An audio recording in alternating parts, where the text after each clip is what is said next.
বিমান আকাশ থেকে নিচে নামার সময় অনেকেই ভয় পান। আসলে এর কারণ কি?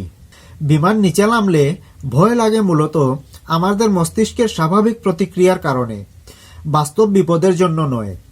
বিমান যখন হঠাৎ নিচের দিকে নামতে শুরু করে, অর্থাৎ ডিসেন্ট বা টার্বুলেন্সে, তখন শরীরের ভেতরের ভারসাম্য ব্যবস্থা মনে করে আমরা পড়ে যাচ্ছি। আসলে বিমান নিয়ন্ত্রিতভাবেই নামছে, কিন্তু আমাদের মস্তিষ্ক এই পরিবর্তনটাকে ঝুঁকি হিসেবে ধরে নেয়। বিমান নিচে নামার সময় ওজন কমে যাওয়ার অনুভূতি হয়। এটা মধ্যাকর্ষণ কমে যাওয়ার জন্য নয়, বরং বিমানের গতির পরিবর্তনের কারণে হয়। এই অনুভূতিটাই ভয় বাড়ায়। আমরা গাড়িতে বসে থাকলে চালককে দেখতে পাই এবং গাড়ির ব্রেক টানা বোঝা যায়, কিন্তু বিমানে থাকলে কি হচ্ছে দেখা যায় না, ককপিটে কি সিদ্ধান্ত হচ্ছে জানা যায় না।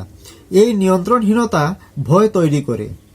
বিমান নিচে নামার সময় বাতাসের চাপ ও দিক বদলায়, ফলে বিমান একটু দুলতে পারে। এর ফলেও ভয়ের অনুভূতি তৈরি হয়।